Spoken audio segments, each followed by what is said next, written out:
예로부터 제주 사람들은 하늘을 우러러 바라보며 살았습니다.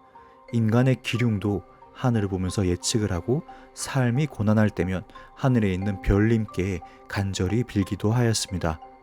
어쩌면 갈 곳 없는 온통 바다로 되어 있는 섬에서 바라볼 곳은, 의지할 곳은 오로지 하늘뿐이었는지도 모르겠습니다. 저는 제주의 별문화에 대해서 이야기하려고 합니다. 제주의 아름다운 자연과 함께 더욱더 아름다운 제주 사람들의 별문화가 함께하고 있음을 알려드리고 싶었습니다. 그 이야기를 지금부터 시작하고자 합니다. I'll never tell, just trust that I'll keep it locked in a cell. Never revealing no secrets you're keeping, these promises strong as a spell. I'll never tell. Yeah, I like you, that's for sure. Never have to close the door. Been a long time, a year before, and I'm missing you so bad. 제주 설화에 따르면 이곳에서 제주의 인류가 시작되었습니다. 바로 삼성혈입니다. 세 개의 구멍에서 고을라, 양을라, 부을라 세 개의 성씨를 가진 세 분이 땅에서 용출하여 제주 인류의 기원이 되었다고 합니다. 그 후 고씨, 양씨, 부씨는 각각 활을 쏴서 활이 닿는 곳에 그 지역을 통치하고 다스리기로 하였습니다. 그래서 각각 활을 쏴서 닿는 곳에 차례로 지명을 1도, 2도, 3도라고 칭하였는데요. 여전히 그 지명을 쓰고 있습니다. 그 후 탐라라는 국호로 하나의 개별적인 국가로 인정받아 자기만의 문화를 만들어 나갔습니다. 작은 섬나라이기에 신라시대와 고려시대에 조공을 바치는 속국의 위치로 있었지만 그래도 고려 중기까지는 사실상 하나의 자치국으로 인정받았습니다. 한나라의 최고 통치자를 군주제에서는 보통 왕이라고 말합니다. 헌데 여기 탐라국에서는 최고 통치자를 성주라고 칭하였습니다. 보통 성주라고 하면 하나의 성의 주인으로 표현을 하지만 여기에서 성주는 성자가 아닌 바로 별성자를 써서 성주라고 표현을 하였습니다. 그 뜻은 바로 별의 주인이라는 뜻입니다. 제주 목가나 옆에 있는 제주 우체국이 예전 탐라국의 주인인 성주가 진무를 보았던 성주청 터라고 합니다. 그리고 지금의 관덕정 자리가 성주청의 월대였다고 합니다.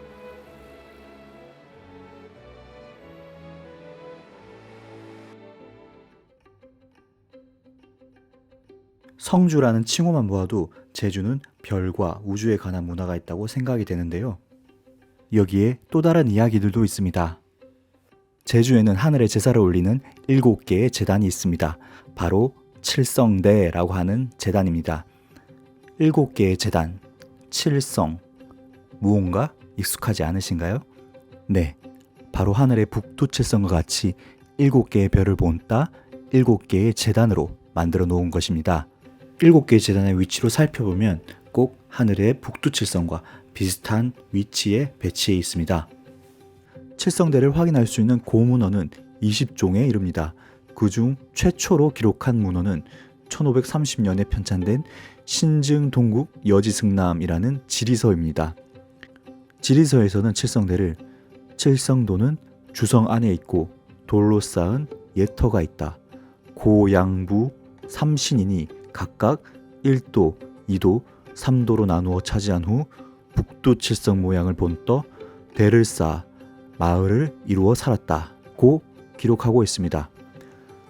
삼성혈에서 용출한 고씨, 양씨, 부씨가 다스릴 지역을 놔두고 그 다음으로 우선시했던 것이 바로 하늘에 제를 올리는 칠성대를 조성하는 것이라는 생각이 들었습니다. 그만큼 제주민들은 하늘을 바라보고 하늘을 의지하며 살았던 것이지요. 또한 칠성대에 관한 사진도 남아 있습니다.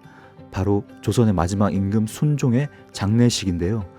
순종의 장례식에서 제주민들은 모두 칠성대 앞에 소복 차림으로 모여 왕의 승하에 대한 봉도식을 올리는 모습이 그대로 나타나 있습니다.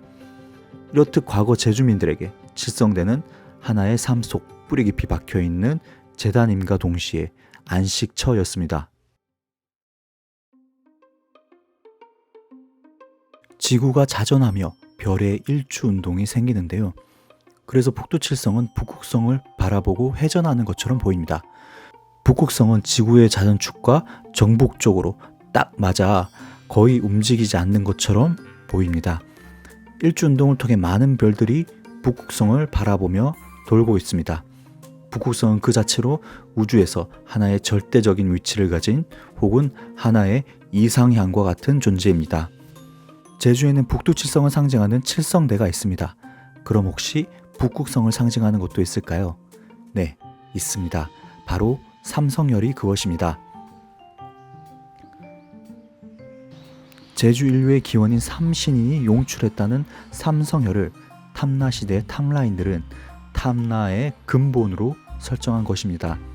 탐라인들이 삼성열을 북극성으로 설정한 명확한 근거가 있습니다. 바로 별 간의 거리인데요. 북두칠성의 첫 번째 별과 두 번째 별 간의 거리를 정확히 5배 정도 더 가서 보이는 별이 바로 북극성입니다. 칠성대와 삼성열로 비교해보면 첫 번째 칠성대와 두 번째 칠성대 간의 거리를 약 5배 정도 이동하니 바로 삼성열에 이릅니다. 이 때문에 탐라인들이 도시계획을 할 때 먼저 북극성을 설정하고 그 다음에 칠성대의 위치를 지정했던 것 같습니다. 그럼 종합하여 탐라인들의 도시계획에 대해서 한번 살펴보겠습니다.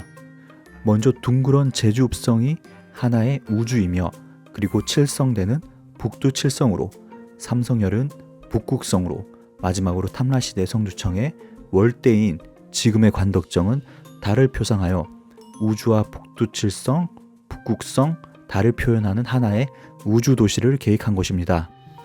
우리가 4등분된 원에서 4등분을 시켰고 4등분 중에 3등분은 1도, 2도, 3도로 이렇게 하고 나머지 그 4등분 중에 하나는 그 관부, 관청이 있는 곳으로 해가지고 그러면서 관청은 또 민간하고 의미를 달리 해가지고 그 민간에 있었던 추락 1도, 2도, 3도는 별로 설계를 해가지고 했고 이 관부에 있는 월대는 달을 상징하는 걸로 해가지고 차별화를 둔 거지.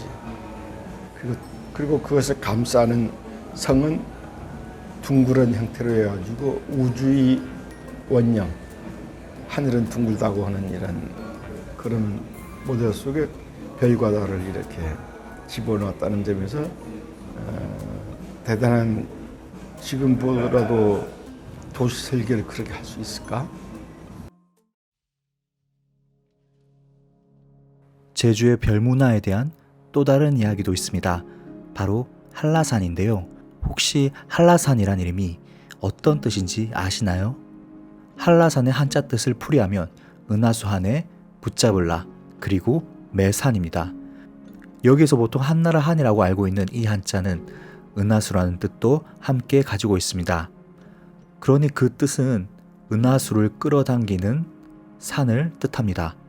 생각해보면 한라산은 화산섬으로 분화구가 있어 산 정상이 둥그렇게 생겼습니다. 마치 하늘의 별과 은하수를 끌어다가 담을 수 있는 그릇처럼 생긴 것이죠. 실제로 제주는 지하수가 참 풍부하고 발달하였는데요. 그런 은하수가 흘러내려온 하늘의 물을 마시는 것을 탐라인들은 그 자체로 하나의 축복이라고 생각하였습니다. 하늘의 축복은 그렇게 하늘에서 땅으로 그리고 땅에서 인간으로 전달된다는 것이 바로 천지인 사상입니다. 인간은 늘 하늘로부터 이 하늘의 은총을 받아야 된다고 하는데 하늘의 은총은 그쪽에서 해가지고 땅을 통해 가지고 인간에게 전달된다고 우리가 믿어왔어요. 근데 은하수가 내린 물, 백록담 사실은 거기 내린 게 한라산에 내린 것들이 용천수로 내려와 가지고 마시는 거거든. 그런 하늘의 기운을 진짜 우리는 마시고 있는 거라. 은하수가 녹아 내린 천지인 사상은 우리나라의 전통적인 사상이라고 할 수 있습니다. 세종대왕님께서 창제하신 자랑스러운 우리 한글에서도 천지인 사상을 엿볼 수가 있는데요. 아레아는 바로 둥그런 모양의 하늘을 나타내고, 은은 글자의 모양처럼 평평한 땅을 나타내며, 이는 그 가운데 서 있는 인간을 나타냅니다. 이렇듯 천진사상은 우리나라의 근본 사상이라고 말할 수 있습니다.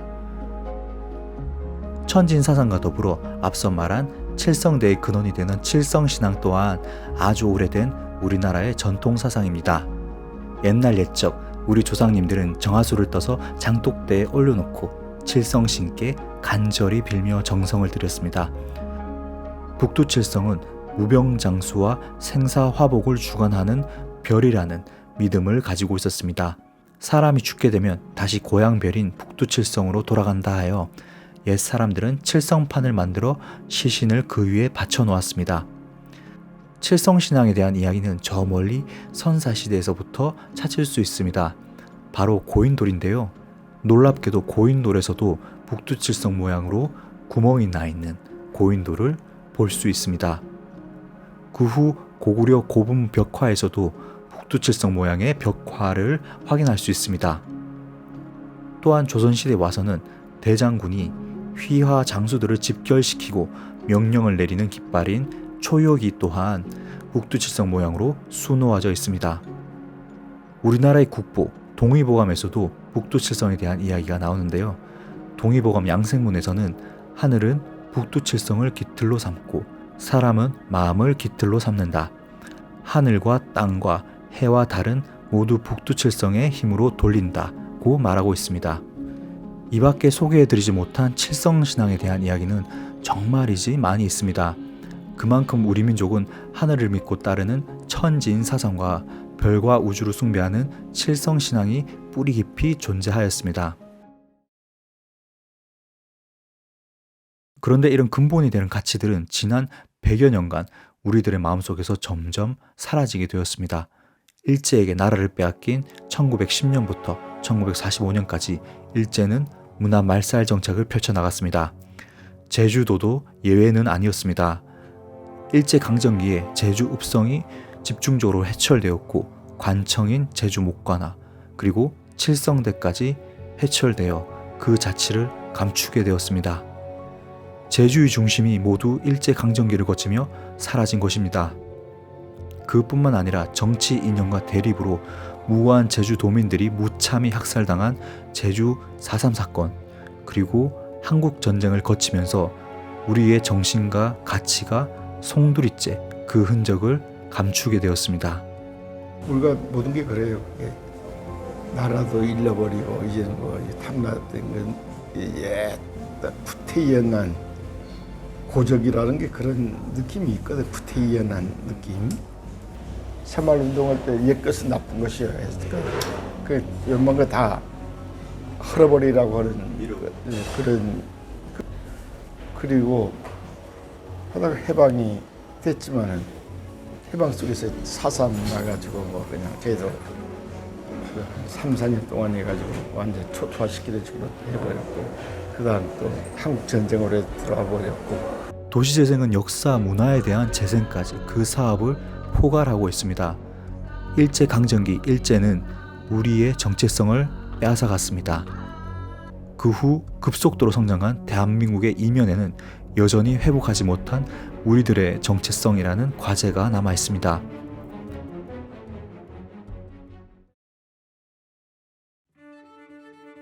서울시는 일제강점기에 집중적으로 해철된 경복궁 복원사업을 1991년부터 시작하였습니다. 조금씩 복원되는 경복궁에 다시금 조선 왕조의 정체성이 조금씩 찾아지는 듯합니다. 외국인들의 주요 관광 코스 또한 경복궁입니다. 경복궁이 없는 서울을 한번 상상해보면 정말이지 끔찍하기도 합니다. 도시재생은 그런 우리들의 가치와 어를 회복하는 것에서부터 시작해야 합니다. 특히 대부분의 도시재생 사업지의 대상이 되는 원도심은 그런 역사 문화적인 가치를 가진 곳이 많이 있습니다. 그런 색깔을 살리지 않고서는 사람들의 발길을 끌기는 쉽지 않아 보입니다. 사람들은 그저 상권이 발달한 신도시로 발길을 돌릴 수밖에 없습니다. 원도심은 그와 다르게 문화적, 역사적 풍경을 담아 우리만의 매력을 보여줄 수 있는 정체성을 가진 공간으로 만들어야 합니다. 제주의 별 문화에 대해서 브랜딩이나 여러 가지 방편으로 알리려고 노력은 하지만 아직은 걸음마 단계처럼 보입니다. 아마 제주 도민들도 제주에 별 문화가 있다는 사실을 인지하지 못하는 경우가 대부분일 것입니다. 사람들의 인식 속에서 제주에는 천지인사상과 더불어 칠성신앙과 별 문화가 있었음을 조금씩 알아갈 때 다시 탐나의 별은 빛을 뿜기 시작할 것입니다.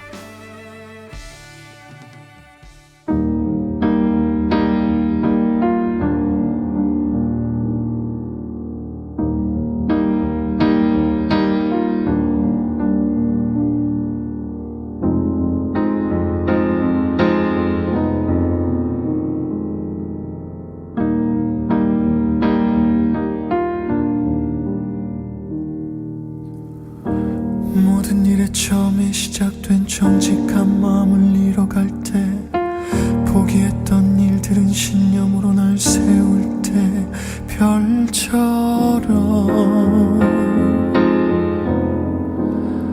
저 별처럼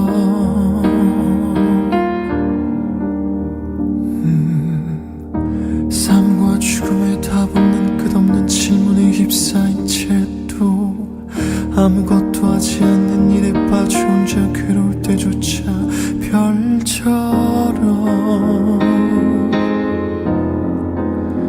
저 별처럼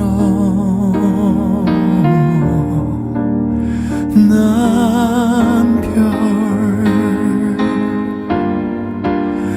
넌 별,